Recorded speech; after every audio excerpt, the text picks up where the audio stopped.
हा सुभद्रा हृदय नंदनू, जो अपरू नवार्जुनू, तो अभिमन्यू म्हणे दुर्योधनू, देखी द्रोणा. दुर्योधन म्हणाला, अहो द्रोणाचार्य, सुभद्रेच्या अंतःकरणाला आनंद देणारा व प्रति अर्जुनच असा तिचा मुलगा अभिमन्यू हा पहा. आणि कही द्रौपदी कुमर, हे सकळही महारथी वीर, मिती नेणीजे परी अपार मीनले असती. आणखीही द्रौपदीचे पुत्र हे सर्व महारथी वीर आहेत. त्यांची मोजदाद करता येणार नाही, पण असे अपरिमित महारथी वीर या ठिकाणी जमले आहेत. आता आमुच्या दळी नायक, जे रूढ वीर सैनिक, ते प्रसंगी ऐक सांगीजती. आता आमच्या सैन्यामध्ये प्रमुख असे जे महायोद्धे आहेत, ते प्रसंगाच्या ओघानीच सांगतो, ऐका.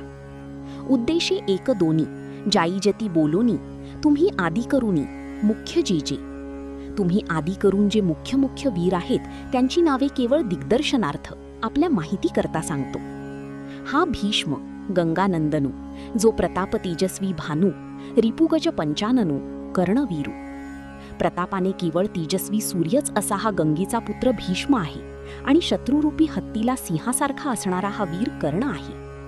या एकेकाचेनी मनोव्यापारी, हे विश्व होय संहरी, हा कृपाचार्यू न पुरे एकलाची. या एकेकट्याच्या केवळ संकल्पाने या जगाची उत्पत्ती व संहार होऊ शकतात. फार कशाला, हा एकटाच कृपाचार्य यांना पुरे नाही का? येथे विकर्ण वीरू आहे, हा अश्वत्थामा पैलप आहे, याचा आडदरू सदानव आहे, कृतांतू मनी. येथे विकर्ण वीर आहे, तो पलीकडे अश्वत्थामा पहा, याची धास्ती प्रत्यक्ष यमही मनात नेहमी बाळगीत असतो. समितींजयो सौमदत्ती, ऐसे आणिकही बहुत आहाती, जयांची या बळामिती धाताही नेणे. समितिंजय आणि सौमदत्ती असे आणखीही पुष्कळ आहेत. त्यांच्या सामर्थ्याची मर्यादा ब्रह्मदेवालाही समजत नाही. जे शास्त्रविद्या पारंगत, मंत्रावतार मूर्त, हो कांजे अस्त्रजात येथुनी रूढ, ते शस्त्रविद्येत तरबेज आहेत, अस्त्रांच्या मंत्रविद्येचे मूर्तिमंत अवतार आहेत. फार काय सांगावे, जेवढी म्हणून अस्त्रे आहेत, तेवढी सर्व यांच्यापासूनच प्रचारात आली आहेत. हे अप्रतिमल्ल जगी पुरता प्रतापो अंगी, परी सर्व प्राणे मजलागी आराईले असती. हे या जगात अद्वितीय योद्धे आहेत, यांच्या अंगात पुरेपूर शौर्य आहे. एवढे असूनही हे सर्व वीर अगदी जीवावर उदार होऊन माझ्या बाजूला मिळाले आहेत. पतिव्रतेचे हृदय जैसे, पती वांचुनी न स्पर्शी, मी सर्वस्व या तैसे सुभटांसी. ज्याप्रमाणे पतिव्रतेचे मन पती वाचून इतराला स्पर्श करीत नाही, त्याप्रमाणे या चांगल्या योद्ध्यांना मीच काय ते सर्वस्व आहे. आमुची या काजाचेनी पाडी, देखती आपुले जीवित थोकडे, ऐसे निरवधी चोखडे स्वामी भक्त. आमच्या कार्यापुढे यांना आपले जीवित अगदी तुच्छ वाटते, असे हे निस्सीम व उत्तम स्वामी भक्त आहेत. झुंजती कुळकणी जाणती, कळे कीर्तीसी जितती, हे बहु असो क्षात्रनीती येथून न्या. हे युद्धकुशल असून युद्धकौशल्याने कीर्तीस जिंकणारे आहेत. फार काय सांगावे, क्षात्रधर्म मूळ यांच्यापासूनच उत्पन्न झाला आहे. ऐसी सर्वांपरी पुरते, वीरदळी आमुते, आता काय गणू यांते, अपार हे. याप्रमाणे सर्व अंगांनी परिपूर्ण असे वीर आमच्या सैन्यात आहेत.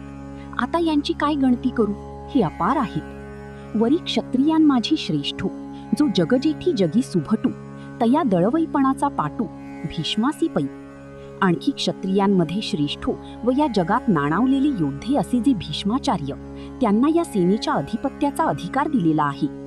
आता याचे मी बळे गवसले, हे दुर्ग जैसे पन्नासिले, येणी पाडी थेकुले लोकत्रय.